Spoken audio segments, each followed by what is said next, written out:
morning. My name is Gillian Balaban and I am Senior Coordinator Governance Relations at GRI. Welcome to this in-person meeting of the Global Sustainability Standards Forum, known by its acronym the GSSB, being held on 17 October 2023. This in-person meeting is being hosted from Amsterdam, the Netherlands. Please note that all public GSSB meetings are being recorded, and you can find the audio recording on the GSSB webpage, along with high-level summaries of the previous GSSB meetings. We will be joined today at this in-person meeting by various standard division colleagues. We will now start a roll call. Chilundra De Silva. Present. Deborah Ng.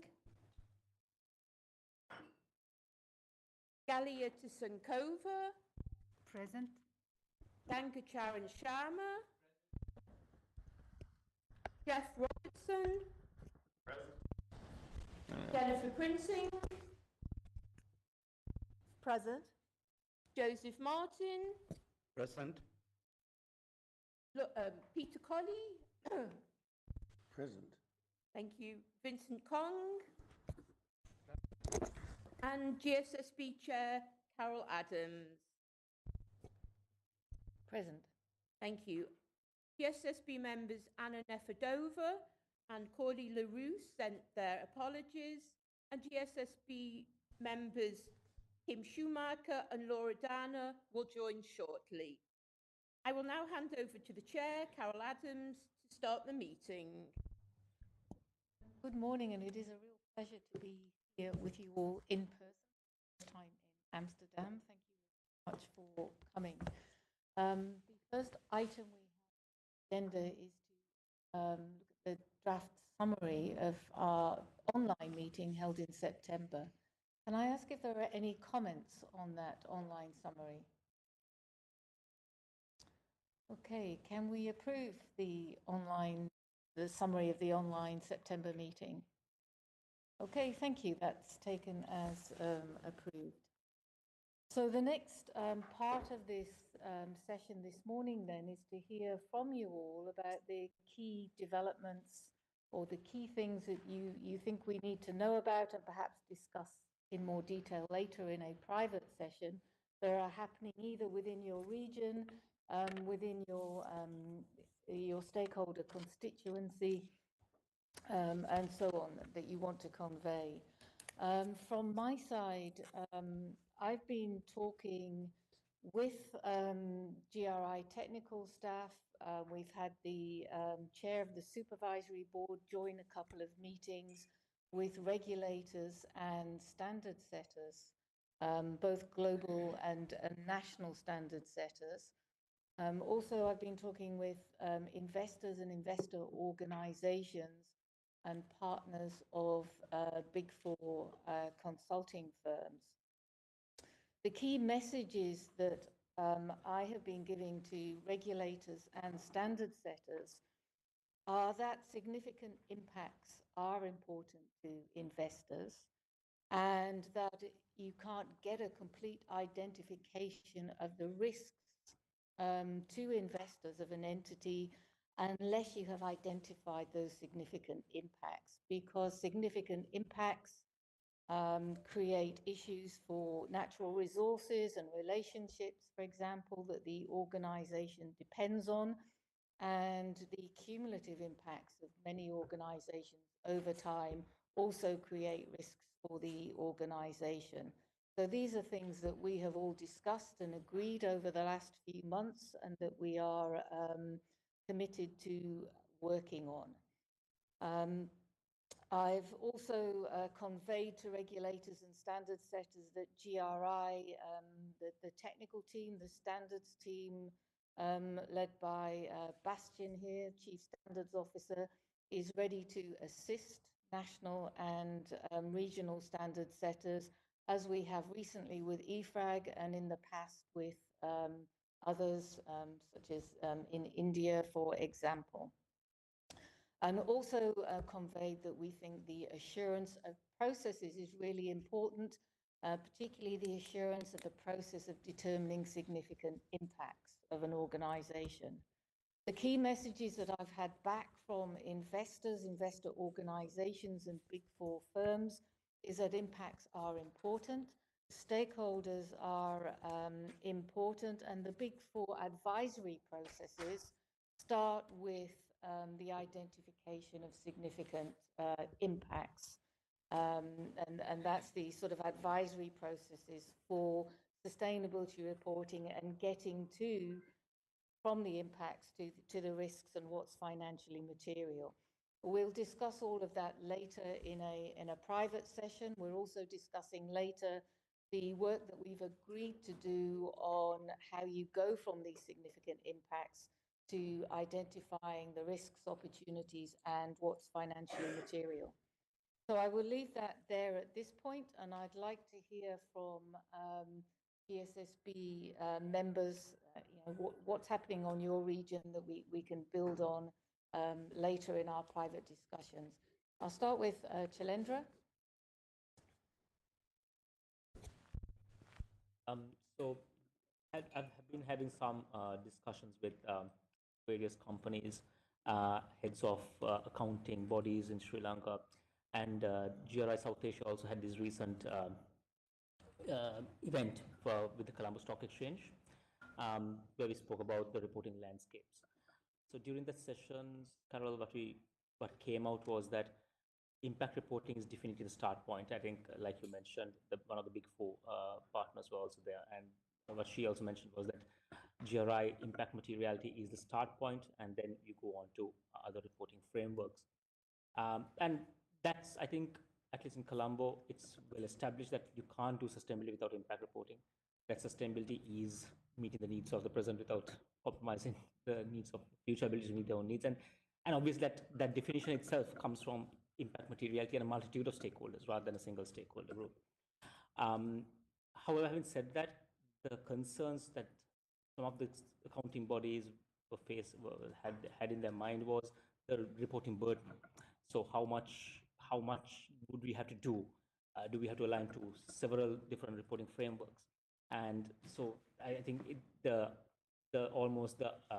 discussion revolved around what can we do, or what can we do to have this simplified and having interoperability, and I think that's where it came about from.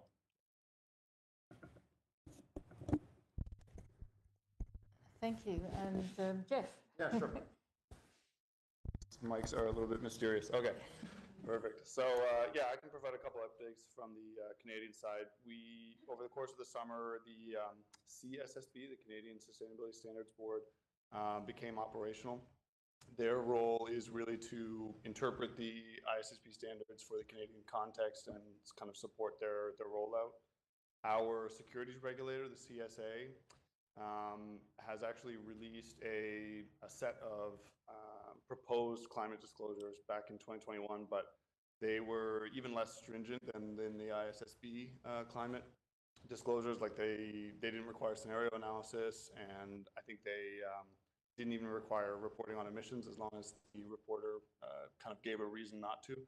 So currently the CSA is performing additional consultations to develop sort of a disclosure rule that they have said will be based on the ISSB standards. So those are a few updates from the regulatory side. And just as a recent data point, one of the Canadian sustainability reporting design firms releases an annual trends report each year. And I noticed that GRI continues to maintain a strong position within our reporting landscape. I think it was like 68% or 70% of all reports included a GRI content index within the Canadian jurisdiction in the last year. So just a few updates there. Thanks very much, Jeff. Joseph?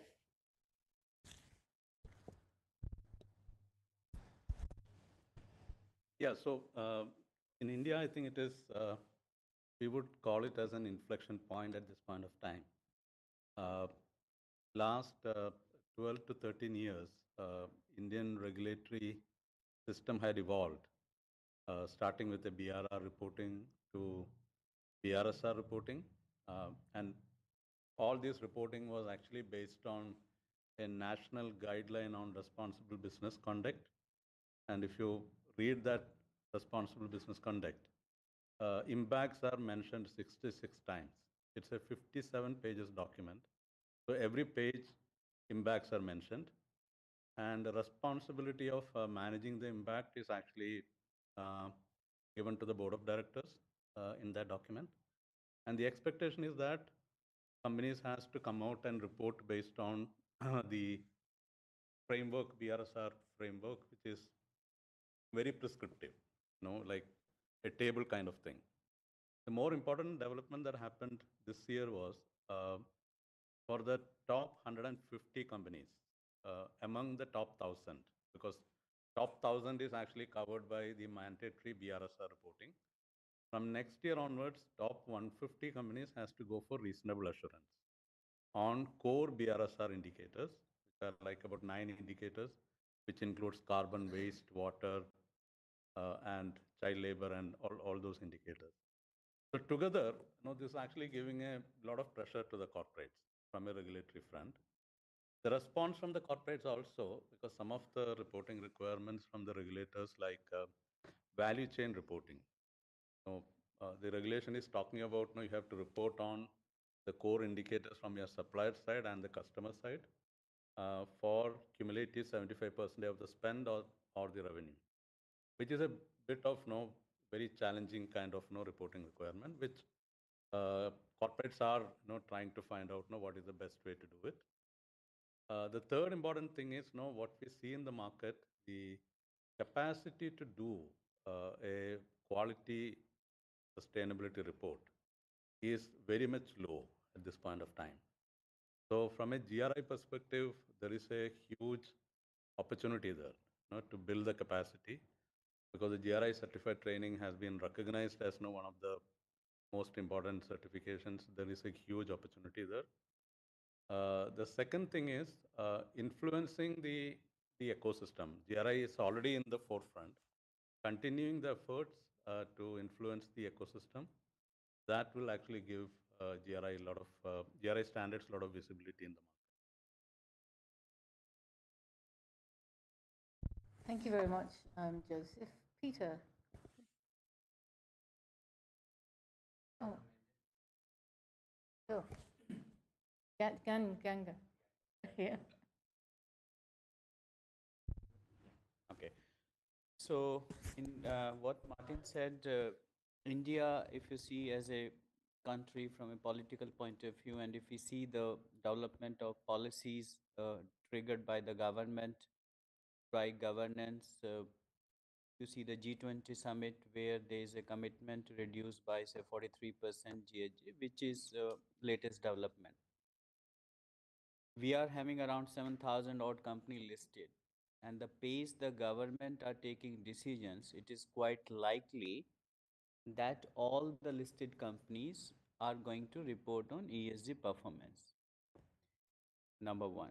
Number two, from a training point of view, except some handful of institutions, like there is institutions under the ministry itself, Indian Institute of Corporate Affairs, they generally deal with the tier 1 companies or large company to train their professional. However, from a legal point of view, there is no mandatory requirement for certain numbers and type of people should be trained. We personally believe we need to look for a very active training service provider in the continent. And once we say active, means to positively influence the policy through policy advocacy. I met Ms. Haldar. I think she is doing her level best, but we need to support her a little bit more. Because that is going to be the basis to really make impact reporting popular amongst the stakeholders. What is the overall mission of GRI and GSSB? So these are the two takeaways. That's it. Thank you very much, Ganga. And now Peter. Thank you. Got it. Yes, the microphones require very firm press. I have to start off really by saying the biggest news, recent news in Australia is to do with the referendum around recognising Indigenous people in the Australian Constitution, the founding document of the nation, and providing them with a permanent voice to Parliament. And that referendum was lost by a large margin, which is extremely disappointing. But three quick reasons why is that Australians tend to be conservative about changing their constitution, and unless there is bipartisan support from everyone, that referendums tend to be lost. So that's the easiest explanation. The other is that there was an enormous amount of disinformation and misinformation on social media, and I think that's an increasing challenge in all countries about how we sort out fact from fiction. And thirdly, there remains deep unease, call it racism if you like, about Australia's Indigenous people. They are the First Nations, the people that were there first, and there remains deep unease amongst Australians about that history. But I must move on. From a position of viewpoint of Labor, impact materiality is very central to our concerns and to our approach in sustainability issues. And that's even though Labor also has interests in financial materiality through pension funds and workers' savings. But financial materiality is not a sufficient approach for Labor as a stakeholder group. We are very much concerned about impacts on stakeholders, and with Labor being a major stakeholder. There is a process underway within the GRI as we speak around revising the Labor standards of the GRI. That work is progressing. It's a large project. There are several standards involved. It's a significant upgrade and update. And again, we are working in the first instance on perhaps the quality of work issues, remuneration and working time and so on. And the second stage will be more around the human rights, workplace human rights aspects. But it is a major project, and there will be more on that later in this session today. Thank you. Thank you very much, Peter. Deborah.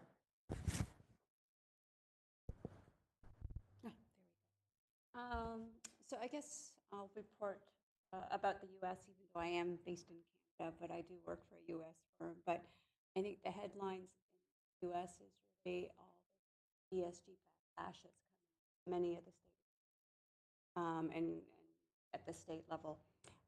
This is impacting investors like GMO and others, and Vanguard and BlackRock, who are increasing size or scrutiny for ESG. It's also filtering down to the public pension who are making investments and are reaching out. Many of their managers who ask them to demonstrate that they aren't taking ESG. I think the focus and the language is non-pecuniary factors, more values-based, political-based ESG. But what I'm seeing in the marketplace is that there's a bit more. Investors are being more careful, right? How you interpret what is non-pecuniary versus pecuniary could be subject to debate from the state attorney general. So I don't think that's stopping the movement. I don't think that's stopping investors from thinking about ESG, sustainability, and impact factors. I think we're perhaps a little bit more quiet about it.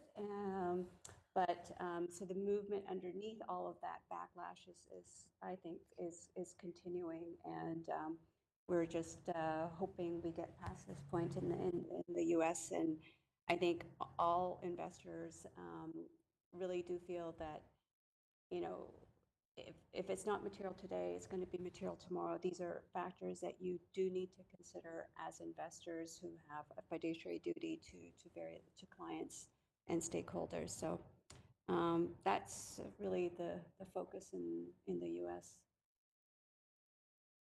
Thank you. And I was talking to a group of US investors last week who held that latter view of the importance of impact in the longer term. Galia. In Europe, it is an avalanche of regulations and directives, CSRD with all these nice acronyms,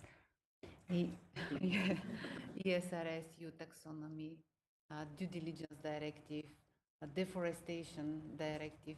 So for the companies, it's becoming more and more difficult to comply with all of them. So instead of going simpler, it's going more complex. However, we did our CSRD readiness assessment and we realized that the companies that are mature GRI reporters are very well prepared for all these regulations, for all of them. So I hope that GRI really will help and will continue being a flagship of all this sustainability reporting. From the other side, companies that are having investors that are not in the EU, but in US, for example, they should be prepared for ISSB, for TCFD, TNFD. So many reporting frameworks are coming. What else? We are suffering also with the structure of this sustainability reporting department, where to be sitting in finance or in corporate affairs. How many people to be there, with which background, finance background or sustainability background. So it's how to say, a journey that is we need to finish very quick.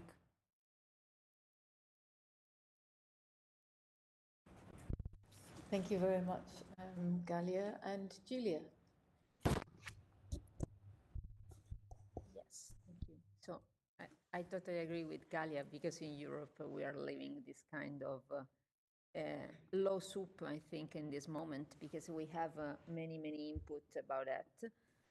I am a little bit scared because the focus is right now the compliance. And so a little bit we are losing the view of the stakeholders in this moment. Don't worry, it's the sun. And so probably the focus will be on compliance and focus on the minimum that we have to be compliant. And we have a strong movement from, in terms of reporting, from Sustainability Department to AFC and CFO Department that focus the attention on, it's absolutely true that they will use the people inside the sustainability, but as a second level. So the people in sustainability will give the information to the integrated report exactly according to the law. But I think that we are losing some specific view of the stakeholder. And so I think that we will do, it's my personal opinion, a step back in terms of separate disclosure. So we will focus on compliance in the integrated report, perhaps, and we will create additional disclosure in the next future, because it's absolutely impossible that we cover all the requests by the stakeholder that we have in the integrated report. And I think that this is the space of the GRI. So the space of GRI is support, for sure, the integration of this kind of information, because it's the backbone of the CSRD, and we know very well. I hope that the GRI will support also the auditors in this kind of trip, because the big issue that we have is this one. And I hope that the GRI, not considering this one, will support the company to cover what is not covered by the CSRD in this moment, especially the future. But in this case, we have to run a little bit more to be first in this kind of regulation. So when the CSRD will define something, GRI is ready, and the company at the same time, so we will use GRI again. And especially in this kind of additional external disclosure that probably will not be assured by the auditors, because you have an issue also in terms of reduction of cost. So I think that the majority of the companies focused on that. And in Italy, we have a specific organization that is the OIC, Organismo Italiano di Contabilità, that he is the point of reference for the financial world, and right now is becoming the point of reference for the sustainability world in terms of compliance. But I think that we have space in this kind of world. So what we have to do additional respect the CSRD, because sometimes CSRD, probably also the language will change a little bit. So we will need other information about it. Thank you. And Jennifer?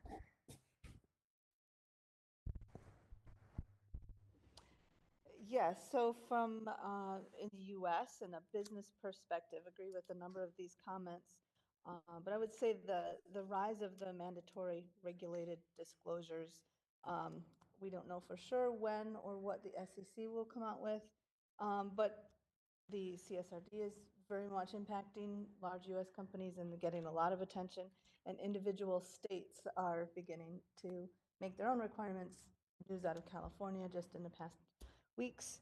So what that means is there's an awareness, a level of attention at a higher level of leadership across more functions in these businesses that have even been reporting according to GRI for many years. Someone else mentioned that where in the organization this reporting is going to be managed, I think is changing and will change. So moving from a sustainability department to finance department, corporate reporting, which I've seen in my own organization and in talking with others, that the management, the resourcing of sustainability reporting is going to change, I think, quite a bit from where it has been in the past. And that means there's really is a need for training. Those folks in finance, they don't speak this language. We don't speak we being the sustainability professionals, don't speak their language. So there's a lot of need for education both directions. I think the GRI can provide some of that, right?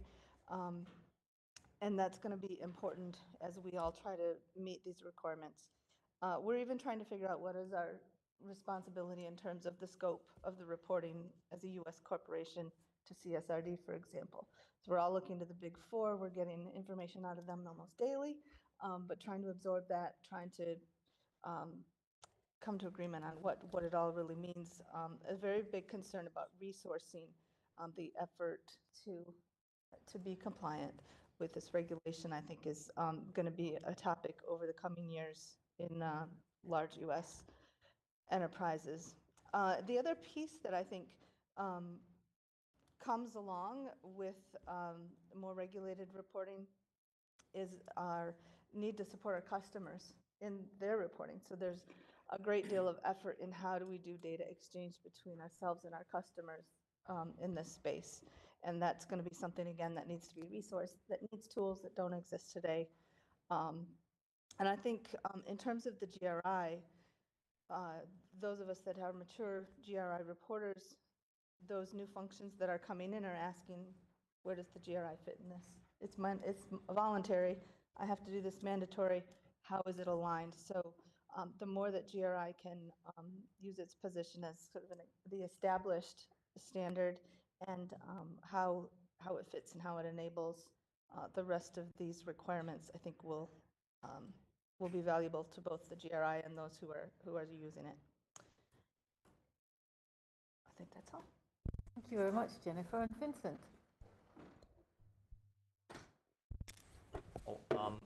In my jurisdiction, Hong Kong, the TCFD will become a mandate in 2 years. So listed companies have to report their sustainability report according to TCFD starting from January 2025.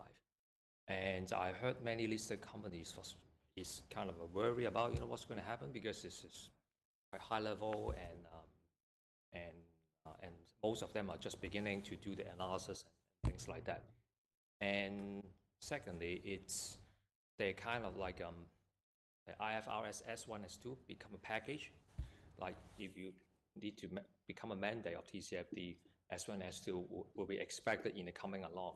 So they would very hope that GRI would be able to put up a guidelines or lengthy documents that I heard many of you talking about, harmonize different kind of standards, because I don't see they would change their reporting framework. As GRI been so many years, they would keep using GRI as the reporting backbone, and then adding on that to fulfill TCFD, S1, S2, and et cetera, et cetera. And also that I heard they like about GRI, it's the way they identify the impact, because S1, S2, nothing about materiality or impact. So yeah, this is what I really heard about. Yeah. Thank you, very interesting. Have I been around all the GSSB members? Haven't left anyone out? Who is online? No? Okay. So I will ask the technical leads in a moment, Bastian, Harold and Laura, if they want to add anything from what they're hearing on a global perspective. But before I do that, does any GSSB member want to follow up on the points any other has made? Want to add anything? We did have quite a few comments on, from corporate reporters here, looking at the corporate perspective, and I wondered what you see as the benefits to your organizations of reporting using the GRI standards, and starting with the impact perspective. Does anybody want to address that? I can briefly speak to that. Kind of following along with Gallia's point about how being a mature GRI reporter sort of places you in a position of readiness with respect to CSRD. My parent company will be required to report on the CSRD because of our operations in Europe, and we've been a mature GRI reporter for many years. So that's one of the main benefits that I see, is really that preparedness, and that you've already done the due diligence and considered the impacts in a exhaustive and thoughtful way. Talendra? And also, Carol, I think using of the GRI framework provides companies with the entire performance management system, and because you start with what is important to you, with your materiality, with your impact materiality. Then that allows you to identify risks, opportunities, and also to identify the process improvements that you need to make to mitigate those impacts. That then leads into the topic standards, which gives you the KPIs or the numbers that you need to monitor on a periodic basis. And then finally, it gives you also the ability to report on it as a communication progress. So I see the use of the GRI standards as the framework itself, or actually enabling the framework itself, and that gives a lot of value to corporates. And I think it's in that line, like what Vincent also mentioned, is that most companies that have done GRI with that in mind, of the performance framework in place, or that process built around of GRI in terms of sustainability framework, is that they probably won't change that. And now what they're looking for in this new avalanche of other frameworks coming in is, how can GRI provide that umbrella of sorts that other frameworks can be simply brought in within that framework, and then and make their life easier. Any other thought? Galia? In our case, GI helps in capability building, which is very important for all these different sustainability areas and compliance frameworks that are coming. Because we have people that know that they're responsible for a specific section of the GRI, and after that they see the overall GRI content index that we publish together with the integrated report.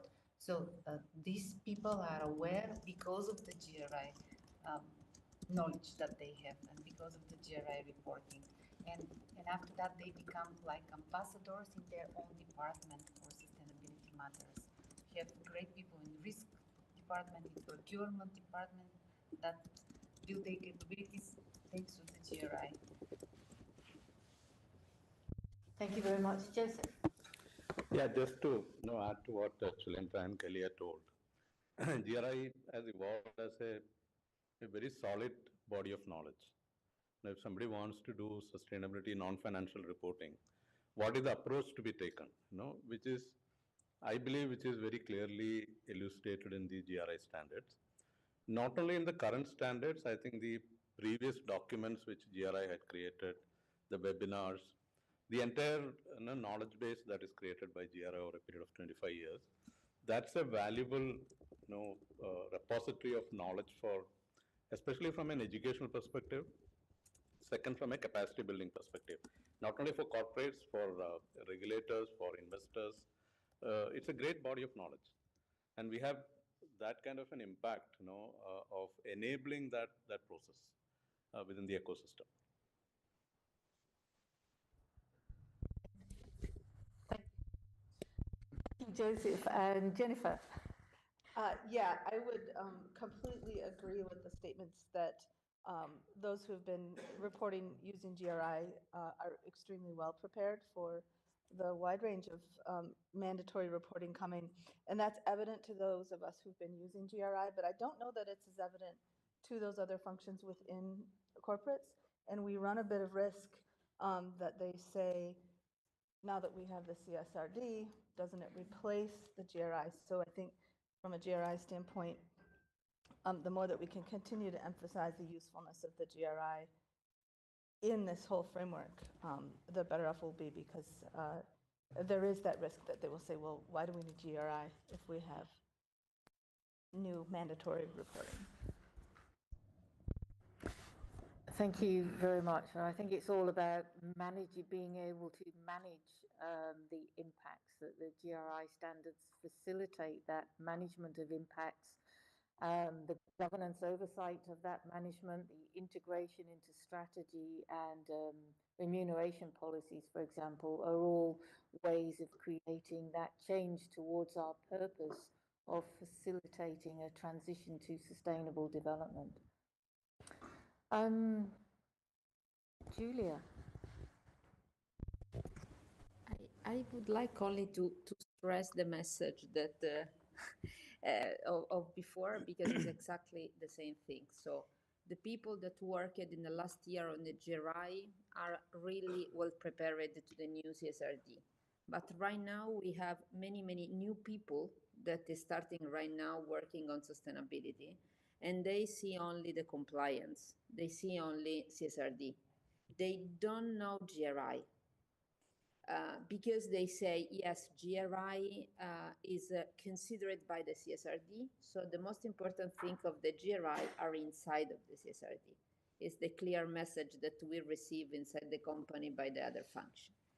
So I think that I don't have the solution, but I think that we have to start with this kind of message by the other area, and we have to start again to explain what is the GRI and what is the role of the GRI in this kind of landscape. Because we have, I repeat, many new people, a new person. And so they don't know, they don't see the value of the GRI. And you try to be an ambassador to do that, because we are all really convinced about that. But they see cost, they see compliance, and they don't see in practical way the value of GRI. I think that it's important that we are clear in order to find a solution, because I strongly convinced of the value of the GRI, especially in practical way, in execution, etc., etc. But it's absolutely important that we understand that many people don't know GRI. Thank you very much, all of you, for your candid contributions. Very informative, very interesting. If I could go now to Harold. Harold, is there anything you want to add? I know you have been, so we're going now to the senior technical people at GRI. I know you've been presenting in different fora. I wondered if there's anything you want to add, your perceptions of what's currently happening now and so on. Well, of course, a lot has been said, but maybe to follow on what Julia was always saying about the value of GRI, and a lot of new people coming in. So the space of education, I think a lot of people are asking for that. So what is the best way to be educated on this and put efforts in that all over the world. I think we can play a role because we have this knowledge base, we have this capacity, we have extremely 25 years of experience, not only us, but of course the entire network, the entire family. And this is the base, of course, for any compliance, because compliance is, it's very basic. In the talks I do, in the presentations, there's a big difference in which stakeholder group, which stakeholder group you're talking to, or the multi-stakeholder group you're talking to. You see very much focus on the problems, the challenges in each of the stakeholder groups, whether it's investors, whether it's business enterprises, whether it's governments, regulators. So I think that's. But I would also say that it's clear that now that reporting is absolutely it is there. It's meant to stay and it's important. Everybody agrees on that. But it's scattered and it's very difficult to understand where to start and where to put emphasis on. I think that's what I hear a lot. And I like I think what Sholendra was saying about the performance management. So having your management cycle, having your management system in place, which GRI basically offers, I think that's a very strong USP to explain to people that it's not just some indicators, it's a full system which you go through on and on every day, every year, and you improve. I think that's for me at least a strong point, which I hear it also now. Thank you. Thank you very much, Harold. And Lara, you've been engaging, particularly with IFRAG, I think. Yes, thank you. Yeah, certainly. I mean, I would just echo everything that has been said. We receive similar questions on a daily basis on the benefits and value of using GRI going forward. And I think we as GRI can be more proactive in communicating all of the benefits that have been shared here today. And we also continue to get numerous requests for practical guidance for how to actually use the two sets of standards together, whether that is the ESRS or the new ISSB standards, for example. We're making lots of good progress working together with the ISSB and IFRAG on interoperability tables. So hopefully we can go to the market very soon with very practical guidance for companies to be able to do that. Yeah. Excellent, thank you. And last but not least, Bastian.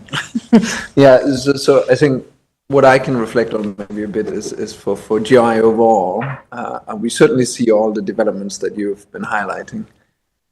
One thing that I would emphasize is in relation to the business constituency. We see only recently companies waking up to the multitude of requirements, and really that's the change, the requirement aspect of the mandatory nature of it, across jurisdictions that they're operating in. I think for the most part, there was the assumption that it would be something that is regulated only in a few places, while in actual fact, we now have 20, 30 jurisdictions globally that look at mandatory approaches to very different scopes at very different stages of the evolution of corporate reporting, if you will. But the reality is that for very many multinationals, they will be facing multiple local requirements, sometimes even multiple overlapping requirements in one jurisdiction. and what that translates into, I think, is that they will.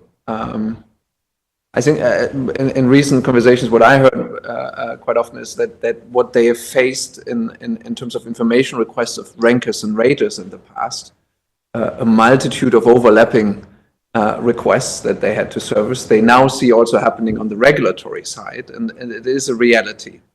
Then there is, of course, always the call for global standards, but interestingly, when the CFO functions, the financial reporting people connect into this new development, they say, well, in actual fact, on the financial reporting side, we face the same thing. We have to file different financial reports in different jurisdictions. So it's not entirely new to us.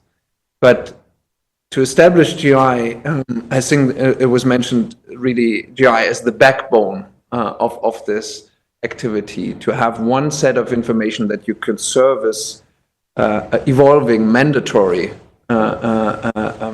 expectations with.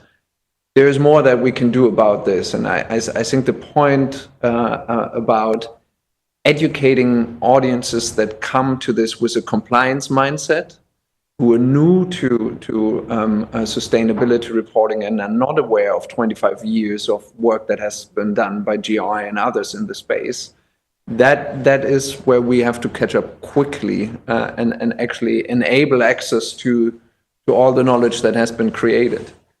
Maybe a last aspect in terms of GI's evolving role is also, I think in many conversations that GI has, is it for those that have been interacting with GI, we are understood as best practice, as leading practice.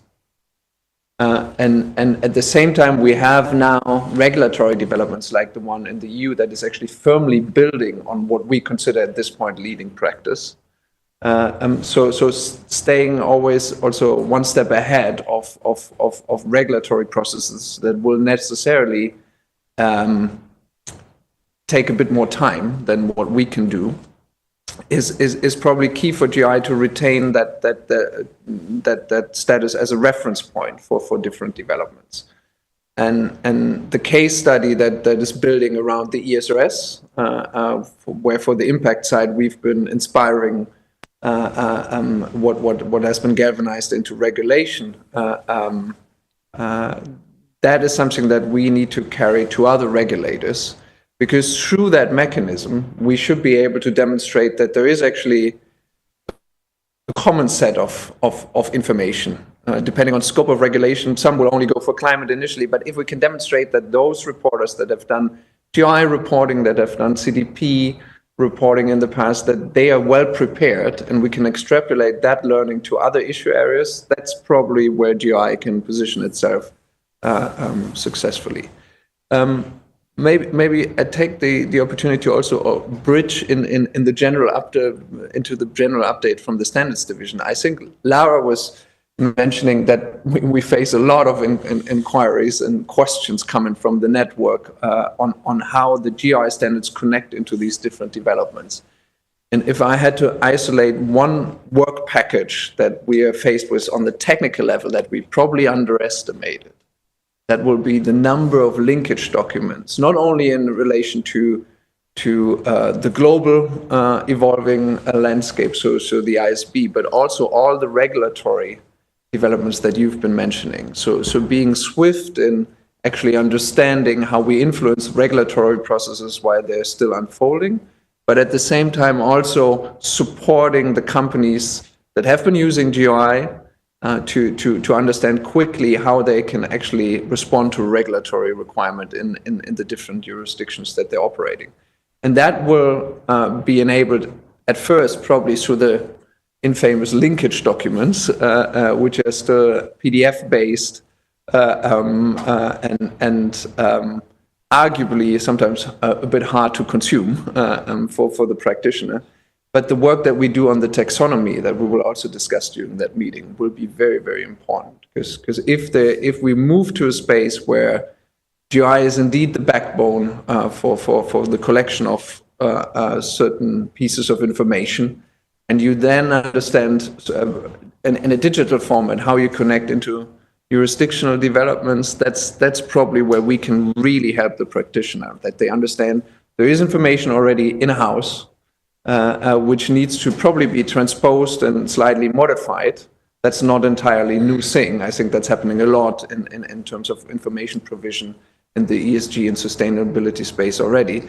But how they can use existing sets of information to respond to local requirements. There is something around the expert taxonomy and around digitizing reporting that we really need to invest in as well. And I'm flagging that in conjunction with the linkage document and explaining ourselves vis-a-vis jurisdictional developments, because that's also a very, very substantive work package that we have to acknowledge and also prioritize going forward.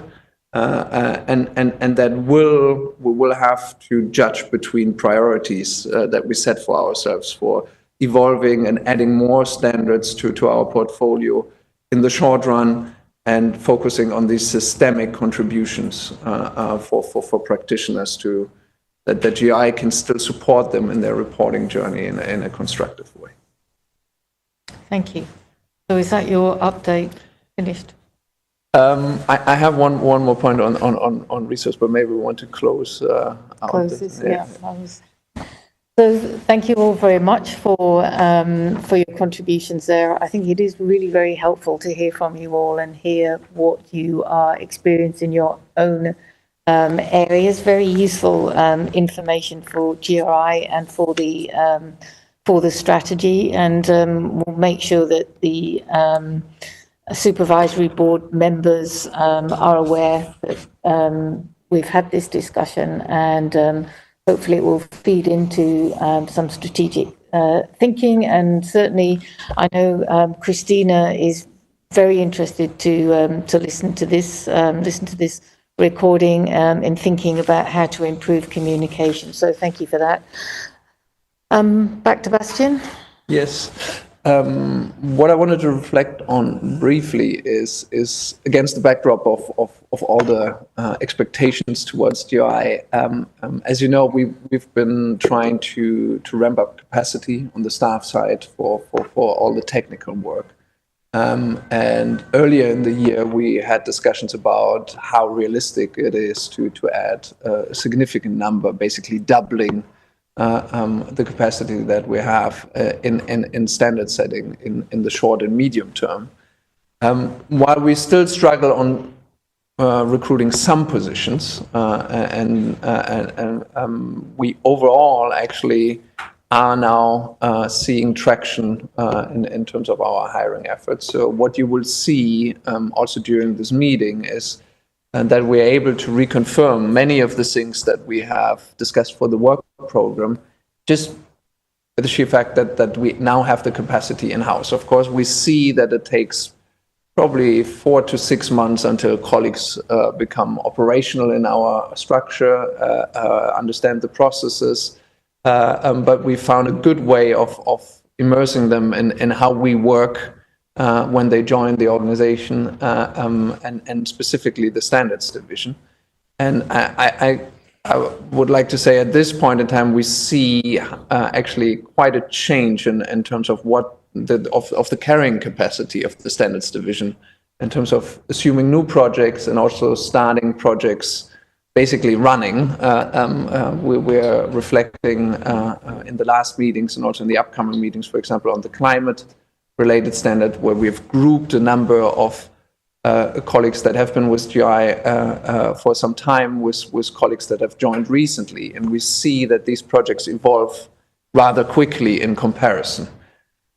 So that's the positive note. I cautioned at various stages that we still need to bring the new colleagues on board, that we were also struggling with the hiring process, and we're really competing for talent. The latter still holds true. I think we're still competing for talent. It will be difficult at times to fill vacancies quickly, but we're in a really, really good space. And I think the commitment also of the supervisory board, our chief executive, to make the resources available and enable a very ambitious work program of the GSB, we're actually able to translate this now into staff resources that we can leverage for this. One element there is also to say that now that we have the resource, there's still prioritization needed, right? I think what we've seen traditionally is that our work program has been aspirational, and I think we need to now consolidate around this, and we will start during this meeting to look at what we envisioned for 2024 and how much of this against also these new developments we can realize. But I wanted to say at the outset of the meeting that we're in a much better position from a staffing capacity perspective, and we actually have sight of also filling some of the positions that we've been working on, well, some of them almost for 2 years now, to actually address. So directionally, lots of positive development, and also the ability on a technical level to commit to projects in a substantive way. Thank you. And I am aware that the work on interoperability is also taking up a considerable amount of time and resources, and that's in addition to what's in the work programme, really, and has to be dealt with sort of quickly and as and when the need arises. So very appreciative of all the work that's been done there. Thank you. A quick reflection on that. It falls to us to be proactive, right? Also in the relations with the colleagues at other standard setters, also the regulatory side, we are looked at as the ones that have the expertise, have the background, which then oftentimes translates into us making proposals on how to address interoperability, doing the legwork, and that is indeed very, very significant in terms of the hours committed on various levels. Also, going forward, we anticipate that there will be a lot more of this with regulatory efforts that have only commenced in the regions, with the colleagues that work in the networks for GRI. We anticipate that they will be knocking on our door very soon to say, in our jurisdictions, there are a number of things that need attention, as much as the European process needed attention, or for that matter, the work with the colleagues at the ISSB. Yeah, and that is starting to happen, and we are, of course, as you've been saying to people on our calls, very happy to help different standard setters with that technical input as needed. So you've completed your update? Yes. You wanted to say something about financial services? Yes, indeed. We have the item 2 on the agenda, a quick update on one of the technical committees under the financial services project. For the Labour constituency, we had a committed expert, which we have approved with you earlier this year. There's a change. The organization has nominated another expert to replace the expert that had initially been part of this process. We're at the very beginning of this process. There was one meeting held of all the technical committees thus far. So we received a new nomination, and we want to formally approve that with you. I don't think there is any other explanation I need to provide on this. It is a technicality, if you will, but as part of the due process, we need to formally get your approval for this replacement. It is good that this is happening early in the process, because we basically ensure that the Labour constituency is represented from the get-go, and that there is continuity. No other remarks from me on this, but if we can go to the next slide and ask for approval for this replacement or substitution. Are there any comments on this proposal? No? Okay, can we take this as approved then? Yes, okay, that's approved. Thank you very much. And so now I think we are discussing and moving on to discuss the Labour programme update very shortly, when Izzy gets settled in the room, because we're a little earlier moving on to this.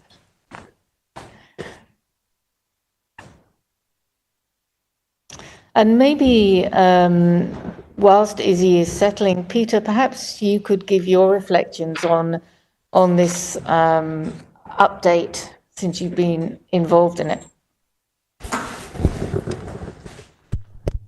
Certainly. This follows the comments I made earlier about the scale of this project. It is due to run through to early 2025 and has been running for most of a year already. It is being broken up into stages. and with the focus in the first instance on what I described earlier as quality of life, quality of working life indicators, and the second batch will be more on workplace human rights. There are issues, technical issues arising. The issue of the control of the work, which I think Izzy will talk about, is a key one, and exactly how broad is that definition, control of the work. There is, I noticed from a feedback document that we've got a new thing about, a new input about the issue of gender versus biological sex in definitions coming our way.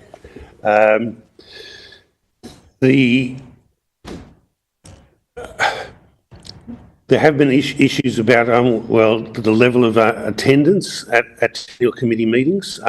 Hopefully we're going to get that sorted out, but there have been issues about ensuring all the right people are turning up to all the right meetings. And I hope that's not a barrier going forward. There is the advisory group that sits underneath the technical committee. I believe that's going reasonably well, but I'm not in those meetings, and Izzy will be able to talk about them. I'll just remind people that this is a key part of the GSSB's work program to revise all topic standards by 2025, and this has been done. And as part of doing that, we are seeking to revise several topic standards in one go, which is a significant task. The labour topic standards are a major structural component of the GRI standards, and it's important that we get them right. And at this stage, we still have quite a long way to go, though there are significant drafts done of for the first part of the project. But perhaps I'll hand over at that point to Izzy. Thank you, Peter. So over to Izzy. Hi everyone. Thank you for letting me present.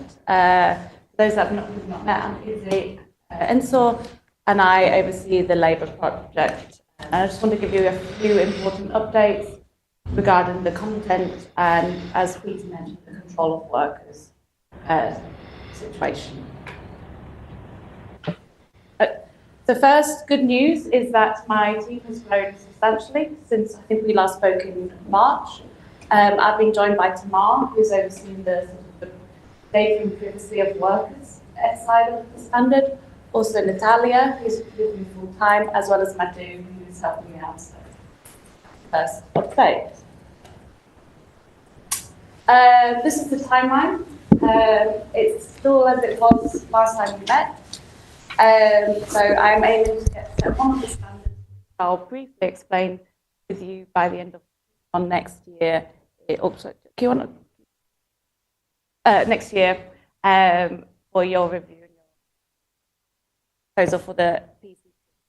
We'll then start developing the content development of set 2, which I'll show you next is heavily based on the ILO fundamental workers' rights. So just to discuss a little bit about set 1 and set 2, there has been a little bit of a only been reorganized, and the reason being is, as I always state, that this is a landscape, but each individual topic standard should tell its own story. And as there's so many interlinked parts to it, I don't want a sort of a secret, something of surprise within the topic standards. So we're currently reorganizing them and making sure that they're very clear and have good readability. And by readability, I mean not just the words on the page, but from start to finish, that the reporter understands what's required of them and it makes sense. So start off with remuneration and working time. Employment, this heavily focuses also on employment security and stability. Recruitment, performance management, termination, the use and the type of employment contracts, as well as turnover, data and privacy. And I'd just like to remind that data and privacy isn't a new thing since the advent of digitalization. Been around for a while, obviously workers' privacy, and there's nicknamed also analog versions of privacy. For example, asking for pregnancy tests, pat downs in workplaces, areas like that. And also worker surveillance with the increased use of monitoring and workers' performance. That's another element coming into it. We have training and education, which is focused on the training and education goals and objectives in regards to workers' employability, also understanding their labour rights, as well as life skills and numeracy and literacy. So any initiative along that side. Significant changes, this is anything to do with a sort of a dismissal of a large workforce. This also includes notice periods, engagement with worker representatives, redeployment of workers and skills development programs, areas such as upskilling and reskilling. And I've moved in family-friendly workplace into a separate place for now. This is a bit of a question mark for now, but there's been a lot of discussions as well regarding the work-life balance, the right to switch off, also parental considerations, parental leave, working time arrangements. So for now, I've just moved it out so we can work on it separately, as technically it's not the same as working time, but that's an ILO technicality. And finally, we have the control of workers' standards interpretation, which is what I'm going to discuss next, and what Peter also discussed regarding how, what do we mean by control of workers. So I'll go to that briefly next. Set 2, we have the ILO sort of ones based on the ILO fundamental principles, which include diversity and equal opportunity, not technically, but it's put in set 2. Non-discrimination, freedom of association and collective bargaining, child labour and forced and compulsory labour. And finally, the above set 1 and set 2 is really looking at your own operations and within your business partners and supply chains. But I've put separately here the supplier social assessment, because in regards to set 1, to regards to ensuring decent working conditions within your business relationships. So that's currently been developed, and we put for the PCP in set 2. Oh, that's me. Any questions so far? What is the modern slavery, especially from a disclosure point of view? Should be part of our labor standard somewhere, you know? Yeah. Modern slavery, and that's sort of all the Modern Slavery Act will be under the forced and compulsory labour of set 2, but also indicators that could lead to the presumption of forced labour, such as poor recruitment practices, is mentioned elsewhere in the standard as well. But the specific explicit reference to modern slavery will be in set 2 under forced and compulsory labour. Okay. Family-friendly workplace describes all the different people, because there are people with no family, so maybe employee well-being is better. I should say that these titles should have a health warning that they're not permanent, and we need to have a TC meeting to discuss the titles. But this has been voted by my team as their title they want to use, and I think it describes it accurately until we find a new, more reflecting title. But yeah. Just on that, in terms of say good working conditions, to health and safety, obviously, employee well-being, promotion of worker health, where would that fall in? So we already have the OHS standard, so that's not for the revision, but in regards to employee sort of mental health, that would be under the family-friendly workplace. But also there are there's factors within a workplace that build up to good working environment, sort of freedom and flexibility for your working time arrangements. That is under working time. Also remuneration, being paid enough, for example. Also, employment security and stability, knowing you have security of employment. So it's more explicitly mentioned in family-friendly workplace, but there are reflections elsewhere, because it does having work that pays your bills and is secure and you know where is a major stressor. So the lack of it also contributes to that. If I may, for me and for in this moment I have I'm speaking about utility sector. The part that regards training is absolutely fundamental, I think. So I don't know if we can link in the future this kind of standard with the sector standard in terms of energy and utility. I say this kind of thing because the part of impact of training, especially in terms of just transition, is exactly the key driver of the just transition. Yeah. So it's the most important risk that a company like us has in this moment. Yeah. And we haven't a clear metric to measure exactly the impact of training. Mm-hmm. So we have general standards, general KPIs. So I think that is exactly another area where the GRI can give exactly an interpretation of how we measure this kind of impact of training.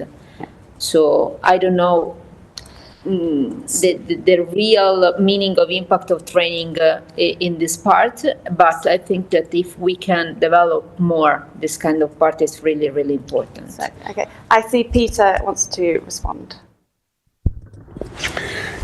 Yes, the issue of just transition and whether it goes into education and training was actually an early debating point, and all parties actually agreed that, well, I think SAN's division actually had the view that just transition could be dealt with as part of education and training, and the view of the stakeholders was different.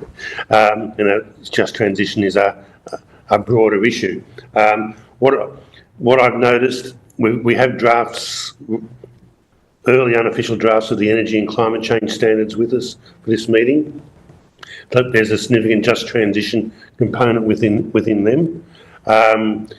The topic here, significant changes, also basically covers aspects of just transition. So in significant changes, we're talking about changes in response to two issues, well, other than climate and energy. So the just transition debate has come up in the course of internationally in the climate change area, but there are aspects of just transition to do with any major structural change in industry and employment. So yes, the way it's being dealt with is just transition is actually a significant section in the climate change draft, and significant changes in this, and these topic standards, labour topic standards, are dealing with major structural change in response to other issues. I totally agree with you.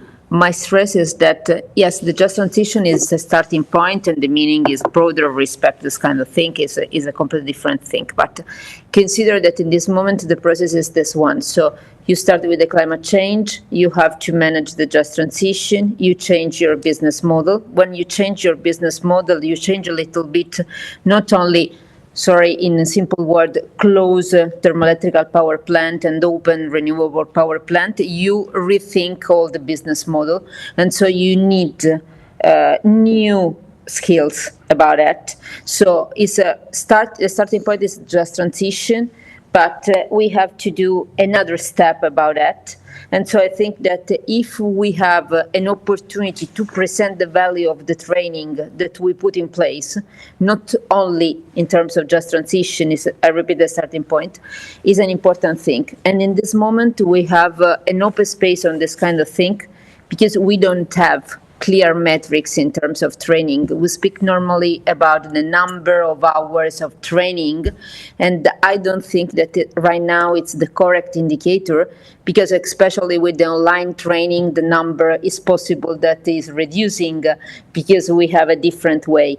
So my point is exactly this one. I think that this part is fundamental. We have a strong point that regards just transition, but not only this kind of thing. And I think that is a wonderful point for the company as other metrics that support this kind of big effort on training. So my suggestion is only this one. Yep.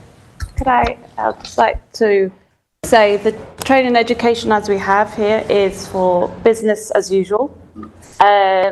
We mentioned also something about sort of workforce planning, but business as usual, how to evolve, what skills you need for your business needs, organizational needs, apologies, for the next 5 to 10 years. And that's where, and also the impact of your training can also be, if you don't plan to dismiss your workforce, can be upskilling, can be ensuring that they are maintained, can be value creation. Under significant changes, this is where the sort of the redeployment and the training happens. And the reason it's, I like to call it sort of transition with a small t. And the meaning being is that a lot of sectors have some sort of factor, external, internal factor, for example, Brexit, digitalization that will impact the workforce and whether the need of the workforce and also the skills. So that is reflected there. I'll also say that I'm also working closely with the climate change team to ensure that the sort of transition, the more specific just transition, the creation of green jobs is aligned with labour. So this, yeah. No. Maybe just a question, and maybe it's just for my own education. How does sort of contract workers or gig workers fall? Do they fall under labor? Good as well? that you've got into that question. I'll briefly explain. I'll briefly explain when I go through the slides and highlight the sort of unique parts of gig workers and that type of workers. But yeah. Can I just ask a question? Has there been any testing of the fact that we have a lot of these issues in separate standards? Has there been any consideration about whether any of them should be combined? For example, remuneration and working time and employment together? Yeah. Like as one? Yes. However, it would affect the readability of the standards as a whole. And not every topic is material. But yeah, I can, yeah, that's been considered. If I may, is the idea that having each of them as separate topics just makes it easier for reporters to say, like, this is material for us, this isn't, and therefore we only have to play in this sandbox kind of thing? Yes, and also I'm going to really emphasize the readability. So, for example, in employment, we had a lot of feedback that we have a lot of management style disclosures, and that's obviously to ask organizations to report their safeguards. What safeguards do you have to ensure fair termination, fair recruitment?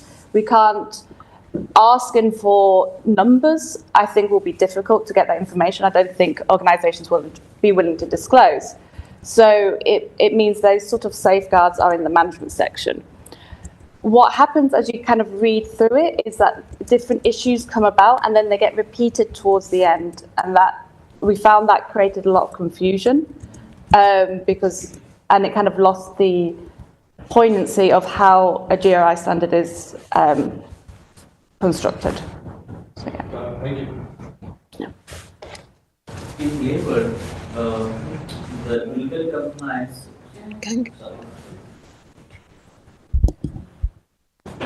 Especially in Asia Pacific, the legal compliance, especially to the working hours, legal minimum wage, even in few countries, the cap about the number of workers you can hire.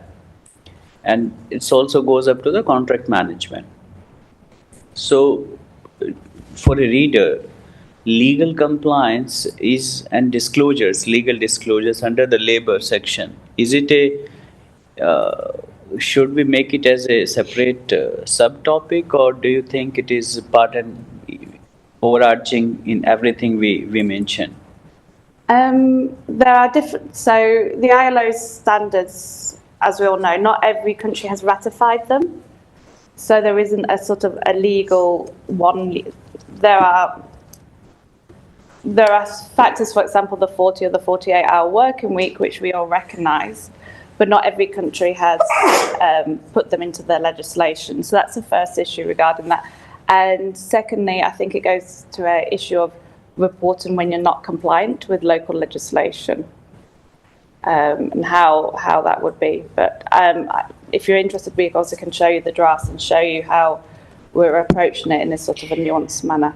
Because our fear is that on one side, the reporter make a very rosy picture, but somewhat the legal compliance, which are the core. For example, although there is no benchmark how much ratio of the full-time employees and the contractor employees, you know, or in few countries, contractor employees by law is not allowed to do the production-related work. They're only meant for the associated.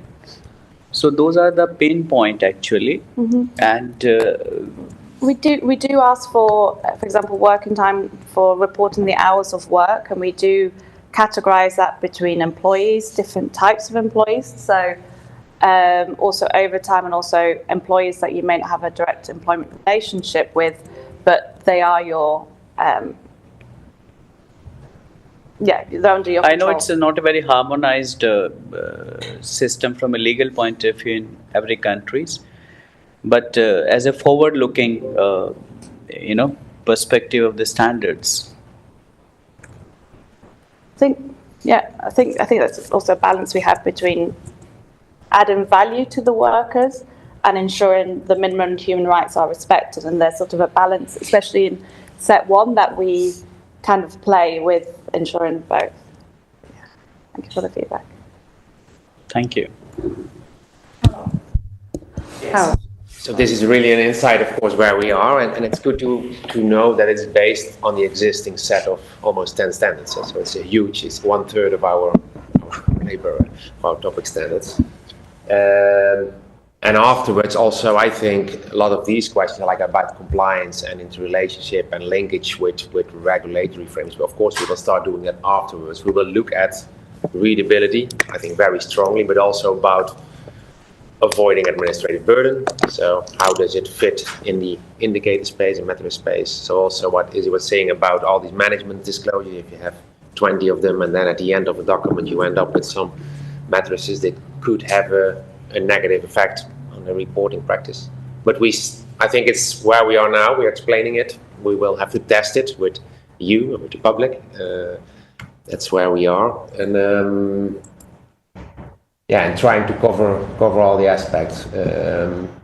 But we didn't start from scratch. It's basically based on our existing labor-related topic standards, with an emphasis on the most important aspects we had to deal with, like the supplier social assessment. But the aspect of control of workers keeps on coming back, so it's important to really give guidance on that. So this is, I think, a little bit pinpointing. And it's a huge bunch of work, and it's also important to understand. Thank you, Harold. Peter? Yeah, this is saying that what you're seeing on the slide doesn't need to be isn't necessarily going to be the final version of the topic headings. But as he says, we do need to maintain readability, and it's important to bear in mind that there is a substantial expansion of content under each of these headings, because what currently exists in the GRI standards is actually what has existed there since it was the G4 guidance document, and it was split up into standards, and there isn't actually a lot of content in a lot of the current standards. So we are going to see a significant expansion of content. That said, there's always the issue of reporting burden, so we are bearing that in mind as we go through it, and that's a continual item of debate about the reporting burden. But yes, we need to be careful about, say, merging standards when there may well be far too much content for one standard, and it affects the readability and usability. Thank you. Yeah, and I should just say those are key areas, not necessarily disclosures, but key areas that mentioned also in guidance as well. So not everything, just to kind of frame the content. Has there been any discussion where any of these topics would not be considered significant topics under GRI 3? So, for example, diversity and equal opportunity and non-discrimination? Considered for an organisation to do their own materiality assessment and decide that. Yes. So what sort of, can you imagine circumstances where those ones I mentioned, for example, would not be significant, top significant items? Perhaps I should answer that. Yeah, the issue is that there are ILO core labour standards. So they're meant to apply, and by virtue of the Declaration on Rights of Work, on fundamental principles and rights of work, they apply in all jurisdictions and to all organisations. So in that sense, they are always a material issue. Clearly, when you're talking about small and medium-sized enterprises, and perhaps it won't be as material, but that's a debatable point. It is in a sense you can actually comply easily with some of these topics by saying we don't have a policy in the area. Yeah. But that's a matter if you're choosing to report that that you don't have policy or practices in the area. But certainly you can't just simply drop off ILO core labour standards. Maybe just one addition from me on this point about how you group or not these topics. I think based on the discussion earlier today on different regulatory developments, there is an argument to maintain an approach where you have relatively succinct standards that are clearly ring-fenced in terms of subject matter. Because what we see is that, and I think that will happen for sure in relation to the labor-related standards, in some jurisdictions, they will pick and choose between different issue areas that they want to highlight in regulation. And they will not necessarily have a holistic approach, and it is the whole labor suite of labor standards that applies in a jurisdictional context. And what we see is that we enable through having this clearly ring-fenced and defined topic standards, we enable a regulatory uptake and reference more directly. There is an interesting argument that's more the philosophical level of it, to Peter's point about, well, certain things are enshrined in international law and are an expectation in every jurisdiction. And you cannot really divide between these things. They need to be present, right? And they're an expectation to any company. So that's certainly an interesting conversation when we also look at Set 2 and how we bring that back into the GRI standards. But just a broader point extending out from this project, that approach to have very accessible, clearly defined topic standards is helpful in the interaction with regulatory efforts. Certainly, when you look at combining very many things, there's always something that a particular regulator or in a particular context is not applicable or not to the liking of an individual party.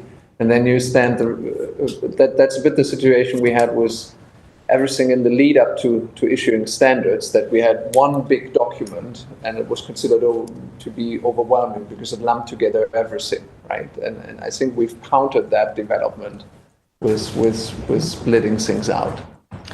Absolutely, and some jurisdictions are, of course, already asking companies to report on issues like diversity and equal opportunity and non-discrimination. And doing it in perhaps a more nuanced way than is currently in the standards. And so some might question the relevance of that to investors, since this has been a big topic of discussion lately, I would say it's about making sure you've got the best people to do the job. And a lot of these issues here are about making your place of work an attractive place to people to work, one where people want to work, so that you can attract the best people, which is absolutely relevant to the long-term success of an organisation.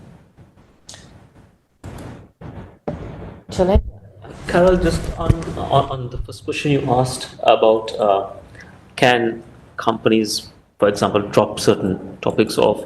Something I've seen though in when I was doing some work with them is that the argument will be put forth saying that no, we have the best of processes in place, we have completely managed our risks, and therefore we do not have an impact, and therefore we do not consider it material. So it's the argument is given on a positive light, and then that's actually a question. Then how do we, if that argument is actually put forth, then does it become an impact still?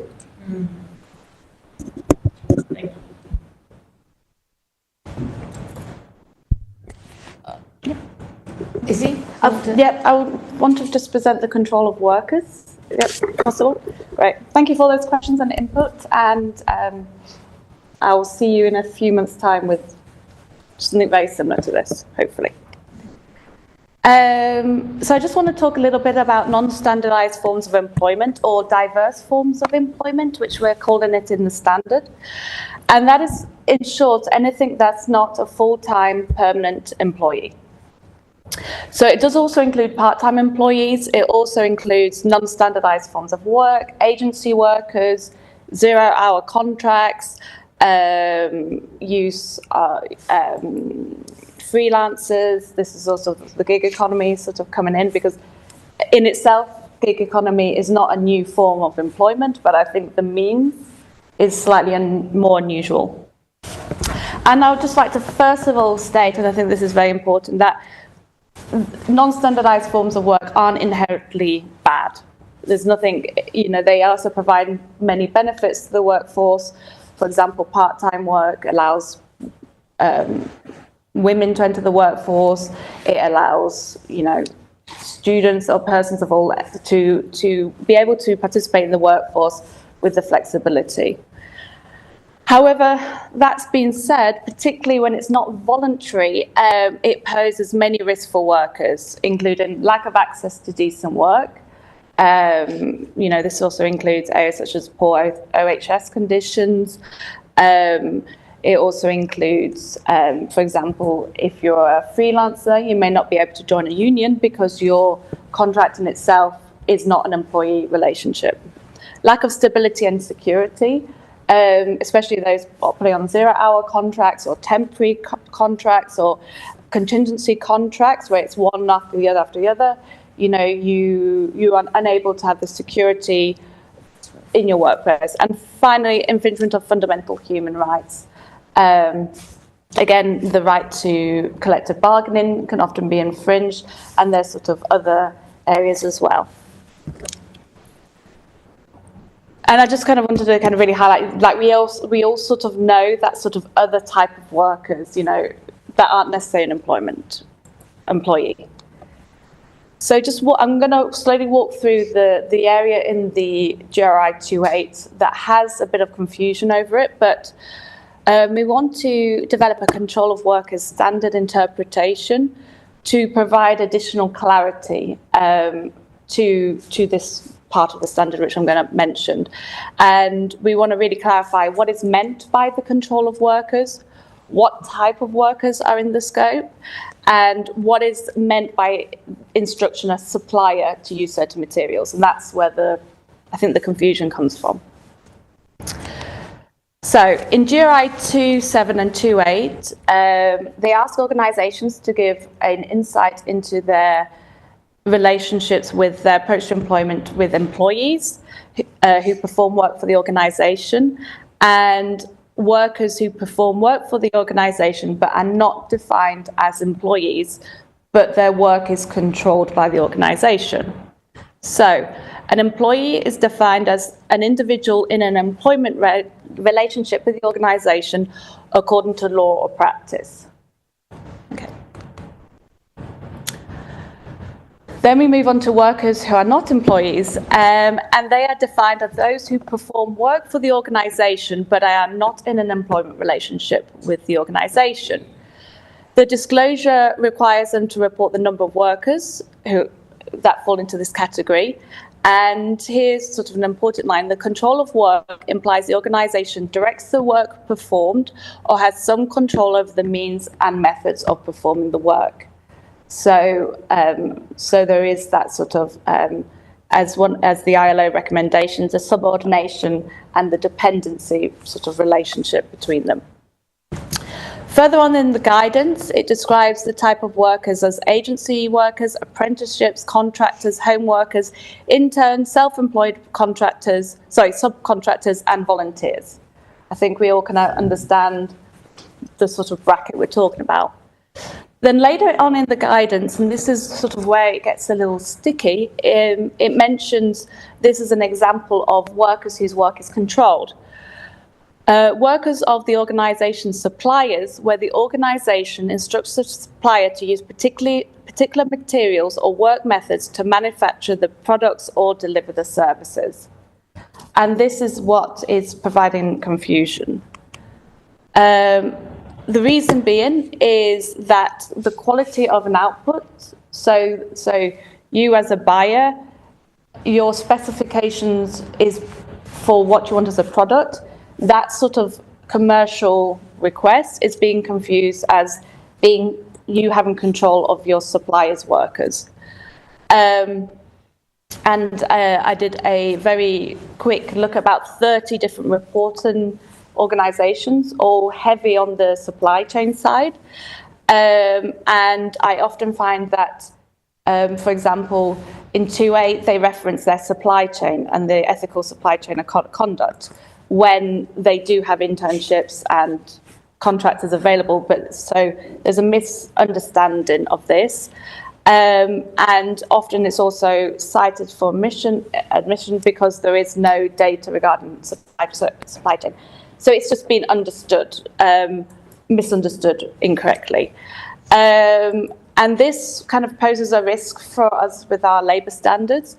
First of all, non-standardised forms of workers are more vulnerable because of the nature of their contract to labour issues, to a breach of their labour rights. And it's also advocating a wrong type of data collection for supply chain workers as well, because the expectations of what information you should have at your own operations or workers who complete your work is being misunderstood as what you need to gather from your supply chain workers.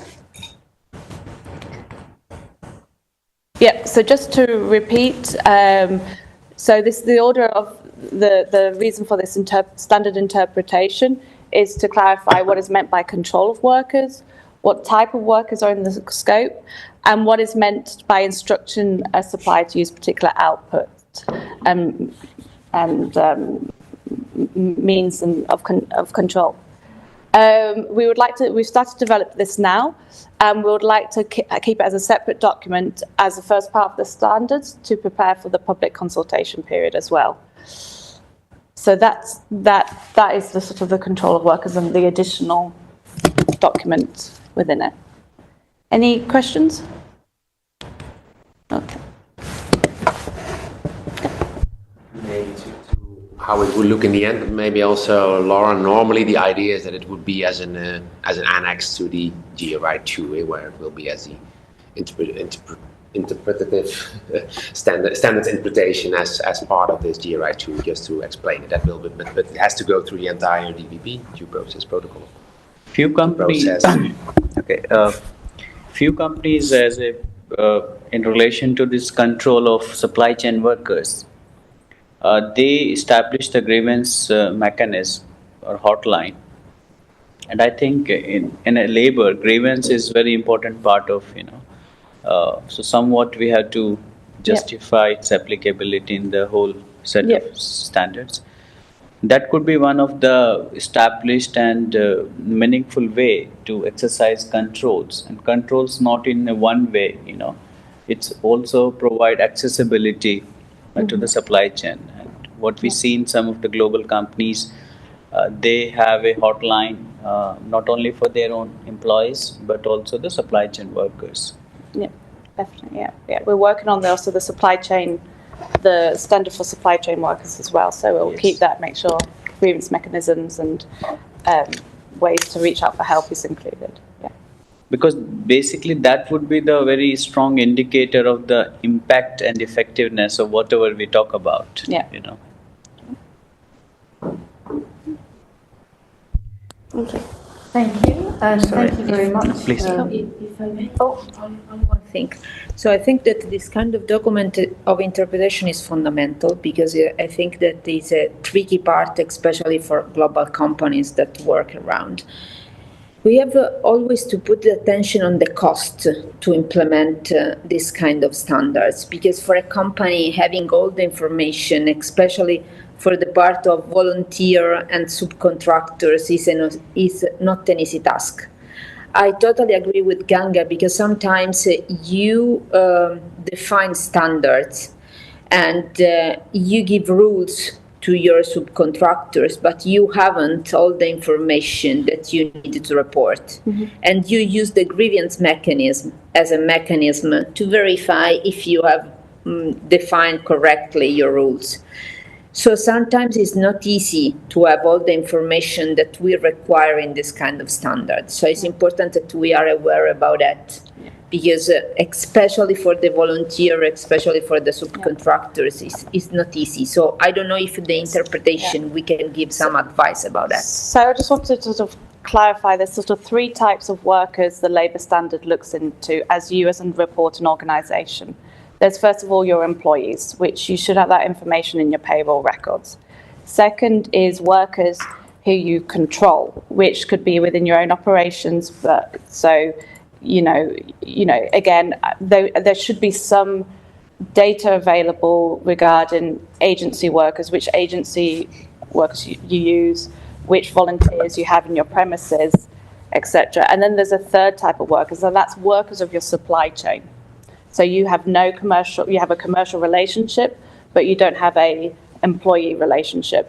And the control of workers guidance is to clarify that gap between group 2 and group 3, because that's that. But as you said regarding workers who you control, we want to report on the differences, because quite often hiring these control of workers, this group 2, can lead is a way to create dubious employment labour practices, but we do recognise that the data, it could be limited, so often our reporting expectations are not as high, but you are expected to report on some level those workers in set 2 within your own operations, but obviously, yeah. Okay, thank you very much. I just want to ask whether we could just do a check, because you're going through this work, that we've got the right labour disclosures in GRI 2. I don't think I need to say more than that, but just to think about that.